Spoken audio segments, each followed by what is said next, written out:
Hi. Today we're going to carry on in our discussion about mortgages. We're going to talk today about getting pre-approved for a mortgage. So what does that mean, a mortgage pre-approval? Well, when you're shopping for a mortgage, you can compare options offered by different lenders. And most lenders, mortgage lenders, have a process which allow you to know the maximum amount of a mortgage you can qualify for, estimate your mortgage payment, and also lock in the interest rate they're offering from 60 to 130 days, depending on the lender. And where you go to get a mortgage pre-approval is from mortgage lenders and from mortgage brokers. And so what is a mortgage lender? A mortgage lender lends you money directly to you. These are places like banks, credit unions, mortgage companies, and the like. Different lenders, they'll have different interest rates and conditions for similar products, but you want to talk to a few lenders to make sure that you're getting the best mortgage product for what you need to do. And it's so important that you want to be comfortable with the lender and with the mortgage product that you're going to get right from the start.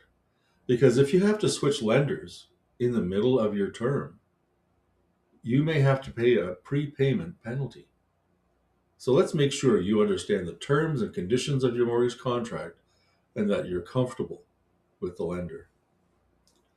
With mortgage brokers, it's much the same. But mortgage brokers don't lend money directly to you. They arrange transactions by finding a lender for you. And brokers have access to many different lenders, and they will offer a wider range of mortgages and products to choose from. So, what do you want to provide to your lender or your mortgage broker? Well, here are some of the things they're going to need. They're going to need all of your assets. They want to know how much you have and everything that you own, your income, your level of debt, and you'll need to provide to them your identification, proof of employment, and proof that you can pay for your down payment and closing costs. They also want to have information about your debts and your financial obligations. So, with proof of employment, you may have to provide proof of your current income. For example, a recent pay stub, a letter from your employer stating what you do there and the amount of time that you've been there. Then you'll need to get notices of assessment for 2 years from Canada Revenue if you're a self-employed person. Now, your lender or mortgage broker may ask you to provide recent financial statements from bank accounts or investments, and this will help them to determine if you have the down payment that's required. Your debts and financial obligations may include your monthly payments for credit card balances, child or spousal support, or car loans, and things like that you have to be responsible for. What are some things we can consider during the pre-approval process? The pre-approval amount is the maximum you get for a mortgage.